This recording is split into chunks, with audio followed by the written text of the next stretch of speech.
Hello, hello, hello, hello, hello, hello, hello, hello, hello, hello, hello. Hello. Welcome to the Tardis Wiki stream. I just noticed this. I don't know if it's a new feature, but there's a random button now. That's very exciting, isn't it? I think I'm going to press it. Let's see what happens when we press it. Bandersnatcher! The Bandersnatchers were a species listed in the Big I Spy Book of Alien Monsters in 2069. Nice. This is off to a great start already. Hello, for those who don't know, this is a stream where I just look at the TardisWiki Wiki and all the wonders that are in it. We're going to try and make this a regular Thursday thing now. We've done a few. They're a lot of fun, so sit back, relax, get a drink, and enjoy yourself. If you have a suggestion for something that you'd like to see, then put it in the chat. And until then, I'm just going to keep on hitting random and we're going to find what we find. It might be good, it might be not so good. Who knows? That's the roll of the dice. Gambling is bad, by the way, kids. Okay, a random article. Let's see where this one takes us. Catherine Guck! Catherine Guck voiced Yvonne Hartley in the Big Finish Doctor Who audio story Spare Parts. As of 2021, her television and film career seemed to have been confined to the years between 1999 and 2004. Oh, that's some shade. During this half-decade, she guest starred on a few British television programmes, including Holby City and Peak Practice. Huh. See what we get next time. Rolling the dice, rolling the dice. Helen. Reparation. Helen was a military officer of rank major. Wibbling this around. Trying to find the right camera angle for all of y'all. Was a military officer of the rank major. She attended to Bev Tarrant, when she came to Viveka, she was chief adjutant to Commander Lyons. Well, this is certainly something, isn't it? This random button. Let's try another one. Random article, random article. An alien werewolf in London audio story. Have you seen has anyone seen an American Werewolf in London? It's really good. It's a good film. You should watch it. No notes. It's perfect. It's so perfect that like every werewolf thing since then has like ripped off the transformation sequence, including Doctor Who. I would add. Hang on. By the way, the reason I haven't been doing those anymore is because I just haven't had the time to sit down and watch Doctor Who season 3. It's just been crazy. But you know, it's crazy for everybody, so you get that. You understand, I'm sure. Let me make sure that the window switcher is working really quickly, because I'm not 100% sure it is. For some reason, my computer has decided today is a very, very good day to barely work. So bear with me, peeps. Doesn't work incredibly at the best of times, as you know, but you know, we try. Okie dokie. So, what is that showing right now? Why is it only showing that? That's very weird. There we go. Right. It's hard too because I have like 3 windows open but one screen, so I have to keep on bouncing back and forth. This like real-time entertainment thing is difficult, you know what I'm saying? So yeah, An Alien Werewolf in London was the 252nd story in Big Finish's monthly range. It was written by Alan Barnes and featured Sylvester McCoy as the 7th Doctor, Jessica Martin as Mags, and Sophie Aldred as Ace. Oh, it's the Greatest Show in the Galaxy sequel. Love a bit of Greatest Show in the Galaxy. That's a good classic Who story. It's a really good classic Who story. Maybe it shouldn't be your first classic Who story, but it's a really good classic Who story. Publisher's summary. A space-time summons brings the TARDIS to the strangest place Mags has yet visited. a haven for the freakiest freaks and the weirdest weirdos. Camden Lock, London, in the early 1990s. Oh, I love Camden so much. But there's a reason why former TARDIS traveller Ace has brought the old gang back together. She's on a mission to rescue an alien being, held prisoner, in a massive mansion. A mission that can't possibly go wrong. Can it? Sounds thrilling. Check it out on Big Finish, I guess. Whoa! What was that? What was that? That was a ghost. I didn't do that. Where are you at, bro? Where you at? Anyway.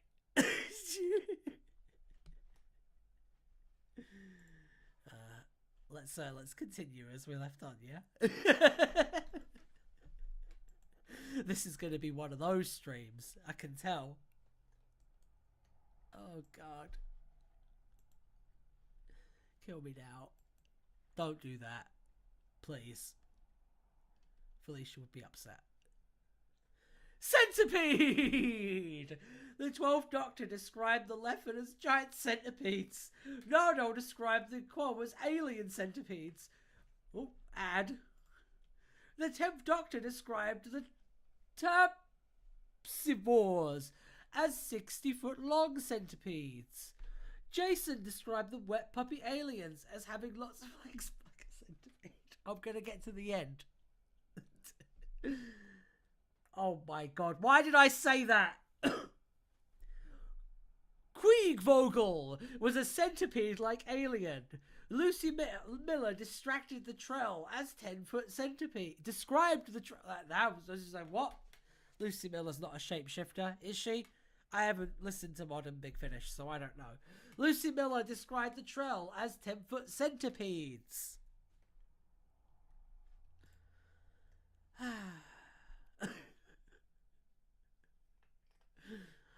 I tell you what, I like this randomizer. It does feel a little bit like going insane, though. Let's do it again. Whee!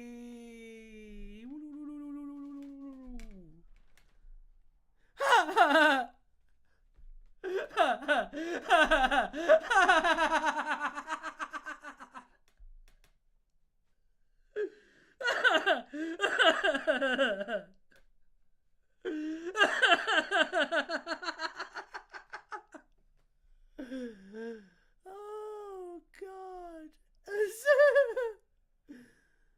In 2018, Holly Willoughby hosted This Morning with Philip.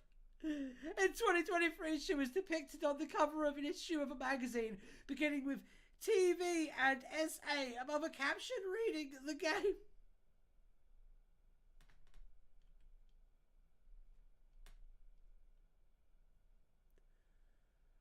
Oh, that was really good.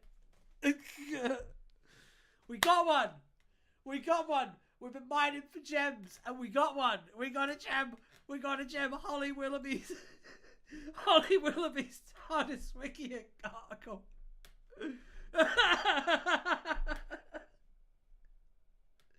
I love this wiki so much. Okay. Let's oh, God. Let's cook up another random article real quick. It's just oh, I made me laugh so hard I've got a little bit of a headache now. It's wonderful.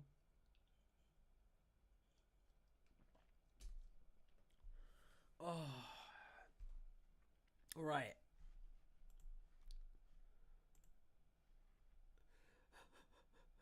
Okay. Now we're cooking. McGrath, the Curse of the Black Spot. McGrath was a pirate on the Fancy in the 17th century. He was injured while fixing the rigging, giving him the black spot. The Siren appeared, planning to take McGrath. He tried to fight the Siren, but was taken by her to her ship. He joined the rest of the crew when they took the ship for themselves. Source, TV, The Curse of the Black Spot.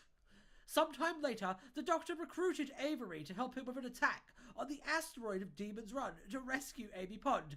McGrath and the crew helped board Madame Kavarian's ship during the attack and subdued its crew, preventing her escaping. Good stuff. Absolute gold. Absolute gold. This is perfect. Let's hit another one. It is like kind of addicting because even if you get one that's a miss, and we've already had a couple of misses, it's up to you to decide which ones they were, but I think we all know. It's still the hits, man. The hits make it so worth it. Let's do this. Let's diggity do this. Unit Christmas Party's first Christmas hit! Unit Christmas Party's First Christmas was the second short story in the Short Trips anthology. Short Trips, a Christmas treasury. It was written by Nick Wallace. It featured the Third Doctor and Liz Shaw, goated. Somebody! Tensions are high at Unit HQ. The Brigadier and the Doctor are arguing over the latter's electricity use. Liz comes to HQ to hand out Christmas cards. She can hear the arguments and fails to convince Sergeant Benton to deliver her cards to the Doctor and the Brigadier. Liz and the Brigadier exchange cards. They discuss the Doctor. He doesn't have any family with which to spend Christmas, sad. Liz had invited him to spend Christmas with her, but he refused, also sad. The Brigadier receives a phone call about an alien ship heading towards Earth, so he and Liz head for the Doctor's laboratory. The Doctor is already aware of the ship, and not only does he have a peaceful solution for getting rid of it, he has solved the problem of a locale for the unit Christmas party. The Doctor has opened an interstitial vortex and sent the ship through it. He will keep the vortex open long enough for the party to take place on the spaceship. That's nice. Members of the unit enjoy their party. As a special surprise, the Doctor shows Liz a view of sunrise from orbit. Ooh. Characters: Third Doctor, Liz Shaw, Alistair Lethbridge Stewart, Mike Yates, Traitor, John Benton, Carol Bell, Jimmy Monroe, Zagreus! Oh! He's everywhere! The Doctor and the Brigadier drink whiskey. Liz drinks red wine. Do you think that the Third Doctor, do you think that he's more of like a Scotch guy or like a bourbon guy? I kind of feel like he'd be a bourbon guy because like people would expect him to be a Scotch guy and he'd be like, aha, I fooled you because I'm Doctor Who. Yeah, that's how it went down. Next random article. Let's do this.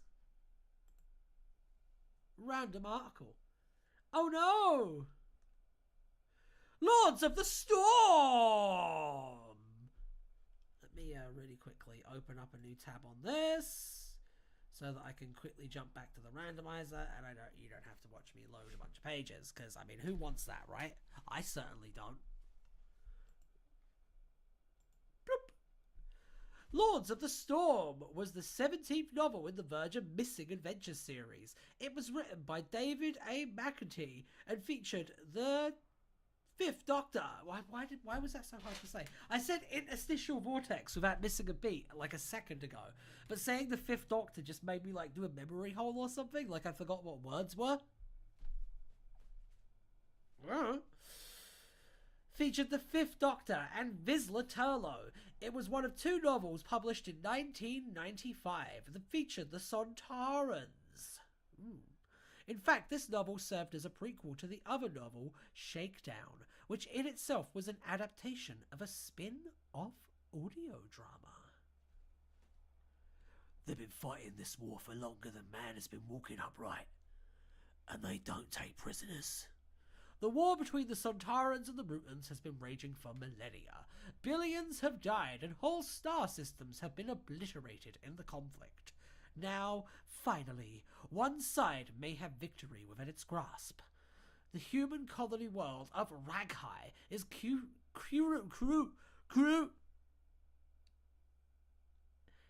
crucial to that victory. When the Fifth Doctor and Turlough arrive there, they find a seemingly stable society ruled by a strict caste system. Yes, got it in one! But all is not as it seems. Members of the lower caste are being struck down by a mysterious illness. People are vanishing in their hundreds, and strange objects have been observed orbiting the sun.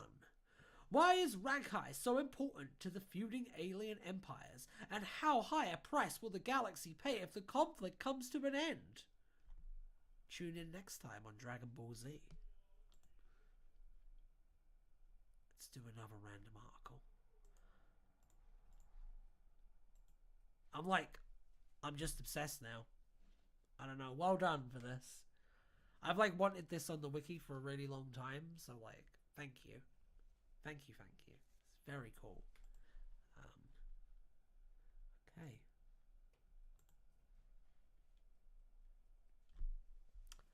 Looks like we might have another miss here, unfortunately. But we're all about perseverance. We're all about inner fortitude. And we're going to make it through this. The divide separated the known worlds of the Romas and the Germanias. Marcus Americanus Scriptor.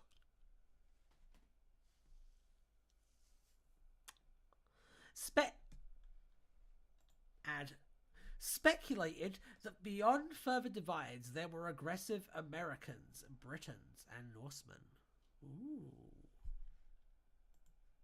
Well, that is a divide, isn't it? Okie dokie.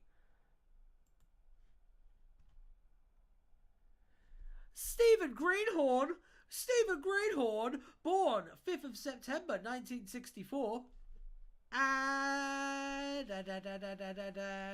wrote the Doctor Who stories, The Lazarus Experiment. Oh, The Lazarus Experiment. Wrote the Doctor Who stories, The Lazarus Experiment, and The Doctor's Daughter. He also wrote the online comic story, Mind Shadows. By virtue of having written The Doctor's Daughter, Stephen Greenhorn created the Half and introduced Jenny, the Doctor's daughter. Well, yeah, obviously. Trying to fill out the word count there, aren't we? He was usually credited on Doctor Who whenever the Half made reappearances, such as The Magician's Apprentice. I forgot. Were they in? Oh, yeah.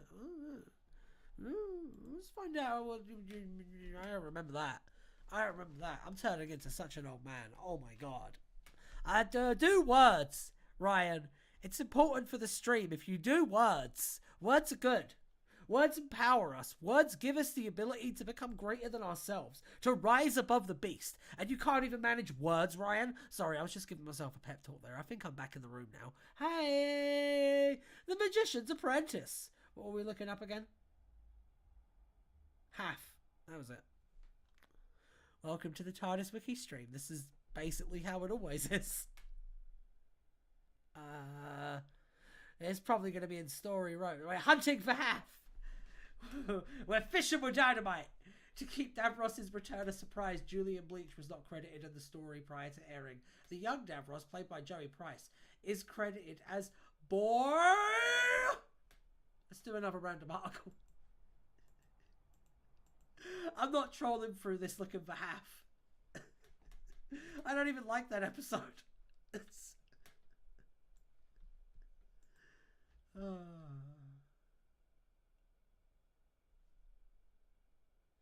Why you gotta break my heart like that, random article? Why you gotta do that? Why you gotta do that to me? What is wrong with you?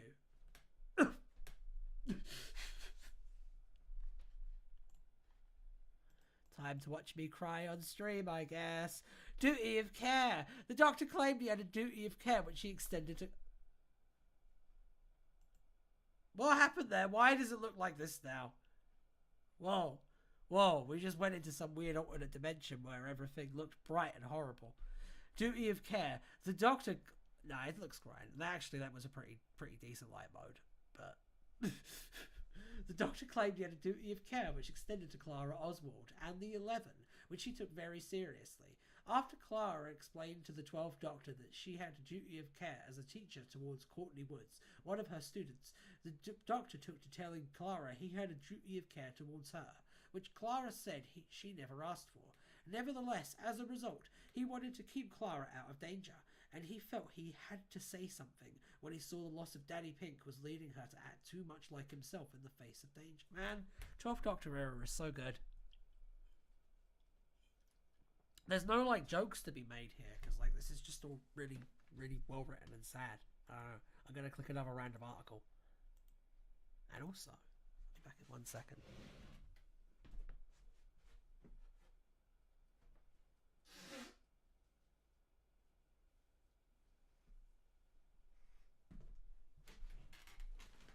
I have a cold. I'm sorry. I keep bouncing back and forth ever since Christmas. I keep bouncing back and forth while having a cold. It's fine. It's fine. Because we've got the article for Sebastian Grail and an ad. How do I get rid of this? Go away.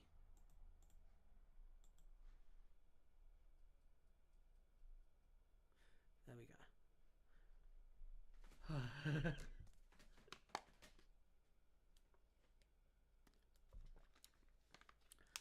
Hope you're all having a good time, by the way.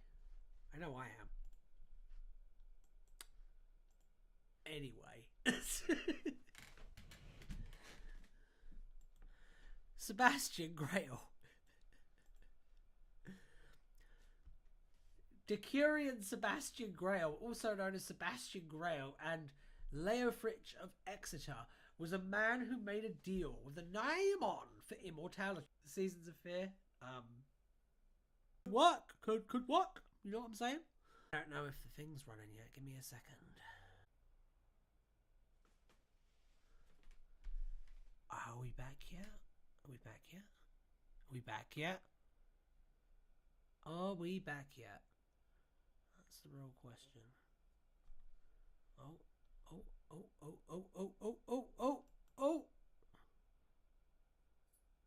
Haha! Are we back? Are we back? Oh, are we back? Yeah! We made it. Virgilio Pancaldi was an actor-manager the Fifth Doctor encountered on a theatre stage in Florence. The Doctor would eventually discover that Douglas, along with many other people throughout history who looked like him, were caused by a group of Time War Daleks who, while on a mission to prevent the rise of Time Lord society on Gallifrey, created a time distortion which created alternate versions of themselves as 4 unmutated Khaled people. The time distortion also caused there to be multiple copies of these 4 Khaleds at various points throughout time and space. It's actually a really fun way to put the Time War in without, like, you know, putting the Time War in. Good shit. Good shit. Who wrote that? Who wrote that? Hang on. Interlude. I'm gonna grab it. I'm gonna look it up because I'm curious. And you know what they say, curiosity is the best driver for any action ever. Interlude was the 4th and final story in the audio anthology Shadow of the Daleks. Okay, but who wrote it though? Who wrote it though? Dan Starkey? Oh! Respect. Okay.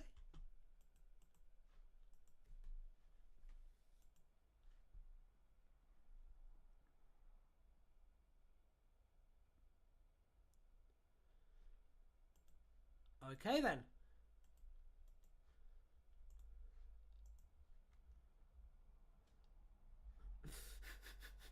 New United States. The new United States was an independent territory on New Earth in big number. A Declaration of Independence was signed in the new United States. New United States. The new United States. The new United States. It's a lot of misses right now. Time Channeler! When partnered with a time channeler, a time sensitive could travel along timelines. Emily Blandish was a time channeler who was formerly part of the Sodality before becoming an amnesiac lost in 1949. While in the 20th century, she worked alongside the time-sensitive Honore Lachusset, the winning side, Child of Time. Let's pick another random article, yeah.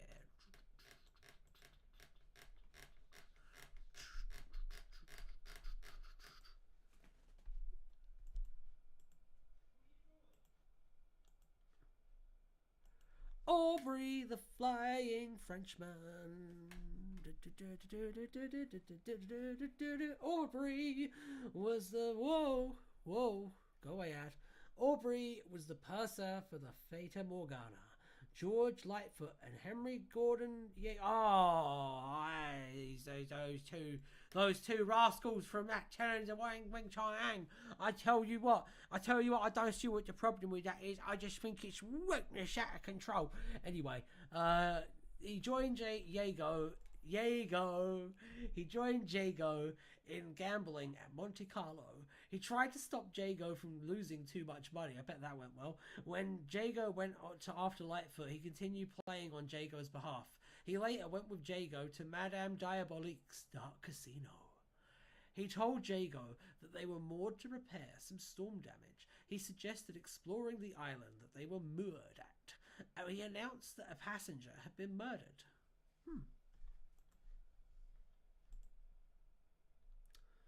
He helped in investigating a death. He was part of Fowler's expedition and was the one who stole a sacred...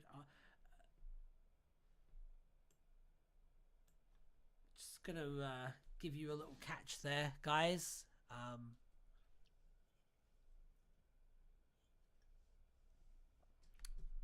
Because I know some of you from the Tardis Wiki watch this stream. Fowler and Aubrey went after the beast. He sacrificed himself to stop the beast, but didn't die. Oh my god. Parallel world! On a parallel world! Oh my god!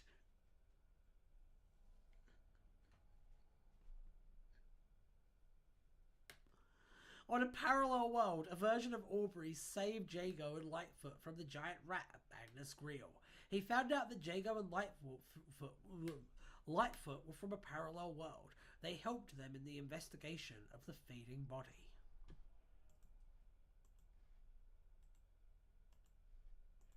Next one.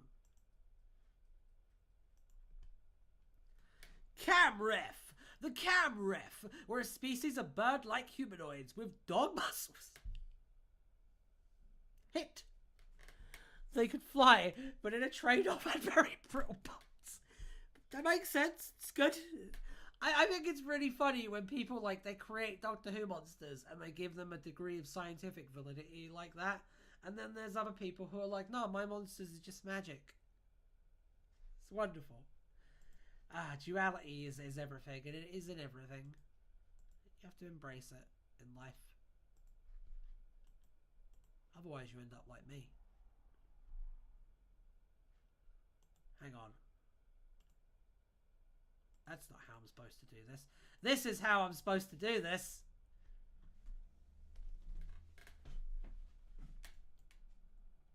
"15th of September in... Oh, go away, you son of a bitch. 15th of September. In 1835, the HMS Beagle with Charles Darwin... Love that guy. With Charles Darwin aboard, reached the Galapagos Islands. The book this trip inspired, On the Origin of Species, changed the way that humans thought about evolution. His other book, On the Origin of Alien Species, was never published. It's good. It's good. I like the that was a good TardisWiki Wiki article. That little note at the end there, that was really good. 10 out of 10. Really like that.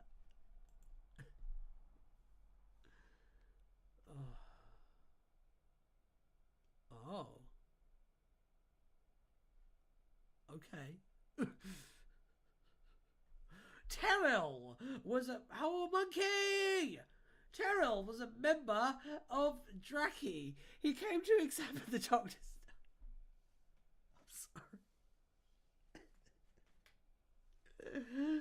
Terrell was a member of Draki. He came to examine... Sad monkey's gone now. He came to examine the Doctor's TARDIS and apologise for the actions of the sibling. Oh, it's at the bottom of the screen. Yay! Let me just get rid of that real quick, actually. Oh my god!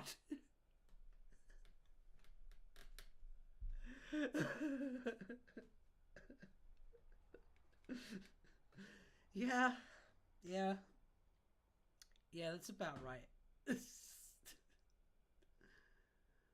Doctor asked why there was a warning on his system. He demanded to take his ship because the Doctor didn't allow him to take the TARDIS. That's mean of him. His siblings took Flip. He brought Flip for fun. He was annoyed at the actions of Eris and wanted to learn of other planets. He was 6 years...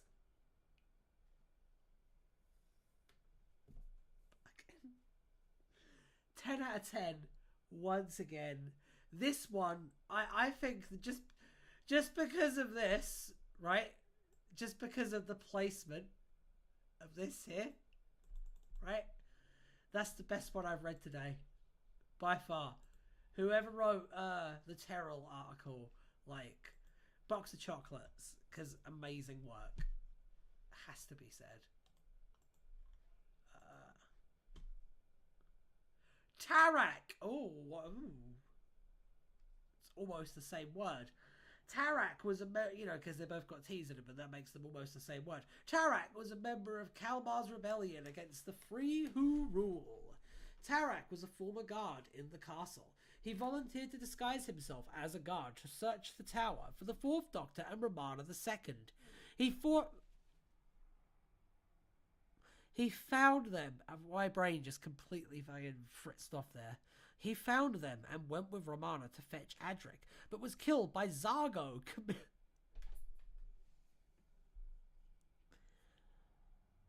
I like State of Decay, but when you just write out the events in sequence like that, like, you're taking it out of context, man. Camilla refused to drink his blood, declaring the blood of the dead stale. After the rebels claimed victory, they decided to honour Tarak with a state funeral. Following much discussion, it was decided that the collar would be most befitting to honour him. It's a good one. It's not a good article, actually, but that's okay. They can't all be winners. Let's try again. For some reason, this is like destroying me. This is like absolutely... Oh no! John Barrowman! How did he get in here? One Enchanted Evening. One Enchanted Evening was the third audio story in the anthology The Who Cares. Let's go on another one.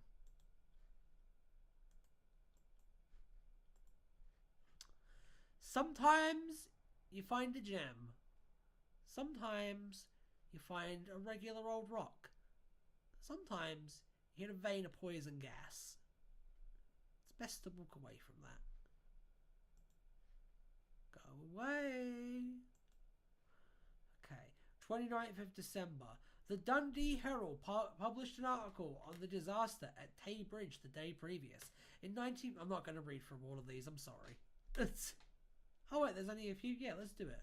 Rum! In 1940, the Second Great Fire of London occurred as a result of bombing from the worst air raid of the Blitz. Fire devastated many parts of London, with Paternoster Row being completely destroyed. Aww.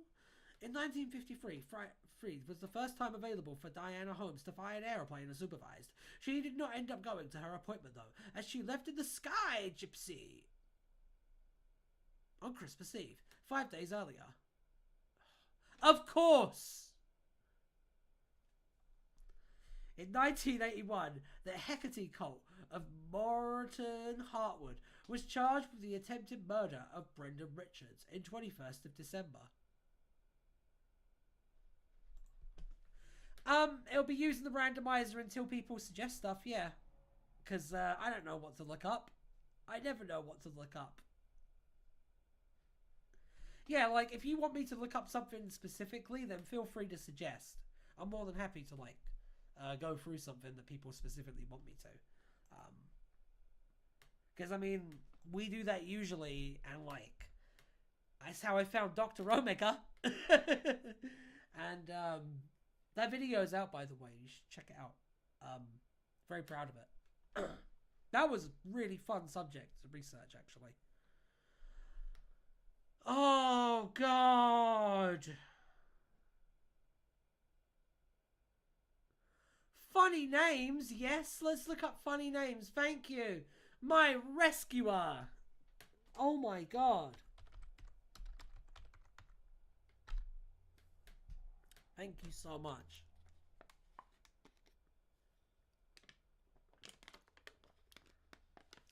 So, here's my findings from that experiment.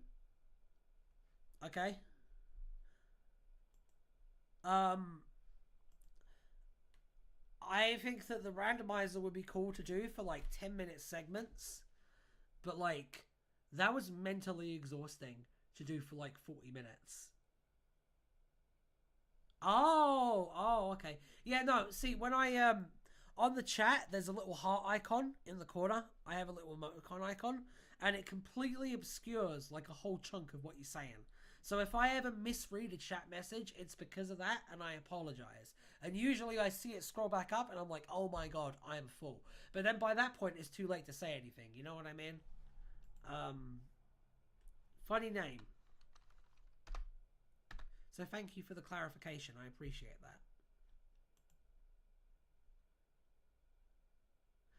Funny Name was a newspaper which existed in 1991. 20th century. Roger Melly was reading an issue of Funny Name when Tom decided to get him to participate in Red Nose Day 1991. The issue featured a headline reading Funny Headline, while an article in the issue mentioned Gaza, etc.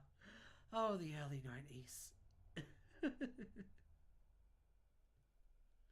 a good article. I like that a lot. It's that dryness. It's that like that's what I love about Tardis Wiki, is like the delivery and stuff. If you have any other suggestions, shoot up, because I would like to hear them.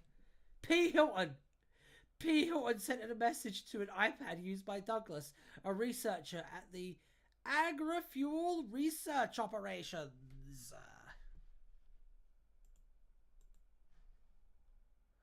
I like the randomizer though.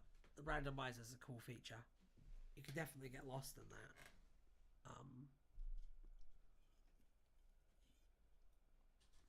I do worry that I'm starting to break it, but we'll see, I guess.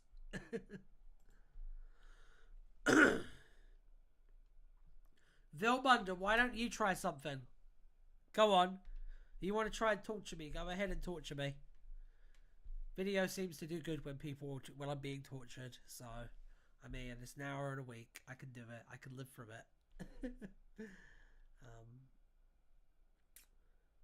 I will let people know at the end of the stream what we're doing for next Wednesday's video as well, because I'm currently working on that, and it should be a bit of a banger actually. I'm really excited about it. Like the Dr. Omega one seems to be doing really well, so I'm very happy about that. And you should definitely watch that video after you watch this, by the way, because it's pretty good. If I may say so myself. Let me just refresh this, because I might be getting messages and not realizing, because I'm a fool. But yeah, I really have no idea what to do next. I'm nothing without direction. Okay, let's hit the randomizer. Look up Warlords of Utopia. We skimmed over a thing that mentioned that earlier. So yes. Thank you for retroactively turning that into a Chekhov's gun that pays off later, Vilmunder. I appreciate that a lot. And that's storytelling, people.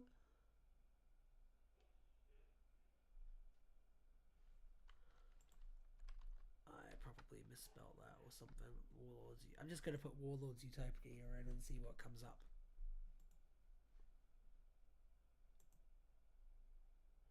It's pretty foolish of me, I have to say.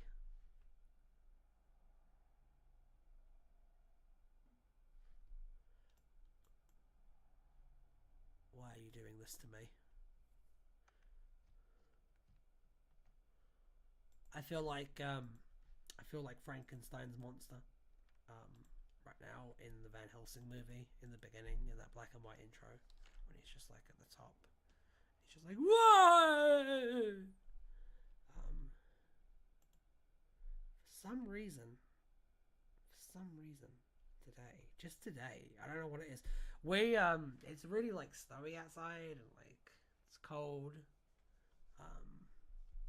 Felicia's not here, and that's sad. That's always sad. But don't tell her I said so. Let me see. Warlords of Utopia.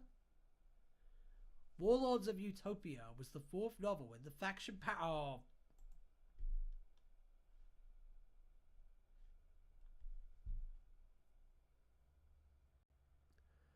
I managed the whole stream, Vilmunda. You know that? A whole stream. The whole time. And here we are. They really are everywhere, aren't they? They're going to start popping in the chat in a minute. Okay. Okay, we'll do it. There, we're done. Next one. No. No, it's what you asked for, so it's what I'll provide. Warlords of Utopia was the fourth novel in the Faction Paradox series. Marcus Americanus Scripter's memoirs of the war between every parallel universe where Rome never fell and every parallel universe where Hitler won the Second World War have long been fantastic. Have long been regarded as the definitive account of that turbulent time. Scripter's life story from his early life among the homes...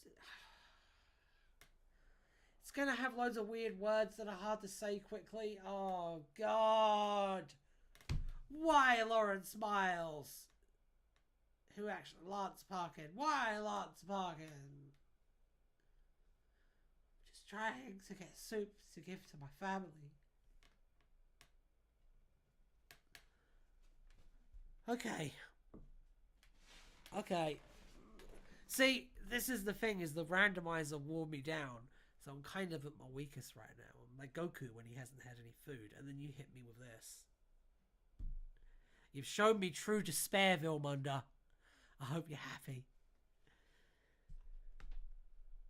Scripter's life story from his early life among the housesteads of an obscure province to his role in the ultimate confrontation with Nazism was intimately connected with the major political and social developments of his time. His highly personal record of events... So this is like... This is the diary of some dude who lives in like an aborted timeline, basically.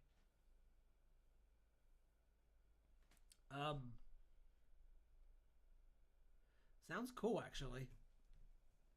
It's, I like that, I have to say. Marcus Americanus Scriptor was the firstborn son to the governor of the American continent on a world where Rome had conquered the entire planet. At 12, he completed a history of the American continent before being sent to a military academy in Britannica. Let's see how long I can make it through this before I crack. At Britannia at 13. At 18, still in the military, the Emperor of Rome read Marcus's history and remarked that it was a detailed work, though not good enough to rank among the top class of historians. So it's a mid-historian's account. Huh. Okay. Oof. The Emperor of Rome read Marcus's history and reworked it. It was such a detailed...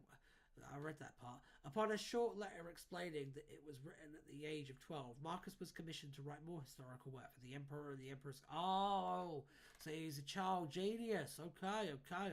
Did not a thing then, did he? On the Emperor's court, including a comprehensive history of the Roman Forum. And did it to him by genetics, wasn't he? Innit? In the course of his work into this history, after it was completed and published, two things happened. The first, his meeting and marriage to Angela Scripta at 12. And the second, him hearing about an old man who had materialized years earlier into the lowest levels of the Forum, wearing foreign clothes and speaking an unknown language. Before being grabbed by guards and forcibly removed, a strange item of jewellery was taken from him and it was sent back to hospice in the Alps. Huh. I don't want to read any more of this, so I'm going to hit random again. If you were in my place, you would understand. It does sound like kind of an interesting book, though. Never going to read it, but it sounds like a pretty interesting book. It's my take on that.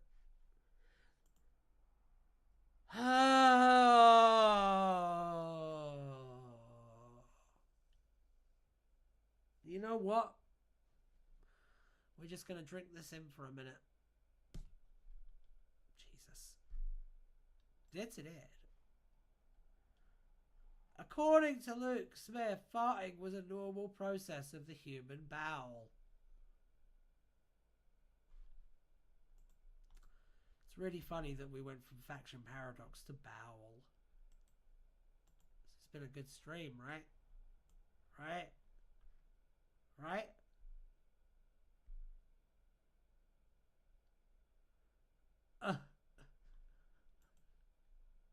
Card will be winners, I guess. That one's not even worth reading out.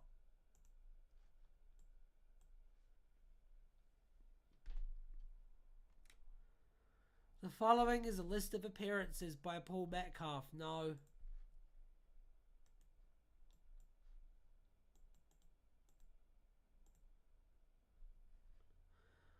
Potassium Street. Potassium Street was a street in Paradise Towers. While making an inspection, caretaker 345/12, subsection 3, reported that the street was covered in wall scroll and found a bloodied rag on the floor. I'm always disappointed when, like, I find something like this and there's not, like, 50 Big Finish audios and, like, 30 novels that reference it too. Like, get good, Doctor Who, like, supplementary material. Get good. Right. Let's see who this character is. Oh, I remember him.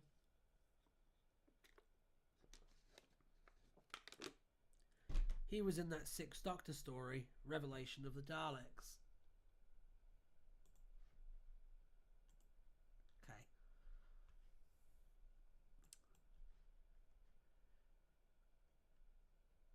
Oof. The Daft Dimension. Okay.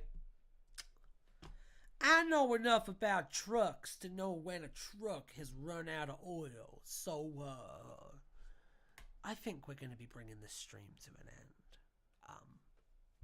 I'm tired too. It's been a long week. If it's been a long week for you, then I'm sorry about that, and I hope it gets better. February's always a tough time, right? I had a lovely Valentine's Day, though. I hope everyone had a nice Valentine's Day. Happy Valentine's Day. Belatedly to everyone out there. Hope you had a lovely day. And, yeah. For now, we got a video coming out on Wednesday, and that's, it's the Leakley Bible, which should be fun to cover. Currently working on the video for that, and, yeah, it's a fun edit. And then we're going to be doing another one of these next Thursday, possibly. So tune in until then. And until then, have a lovely time, everyone. Bye.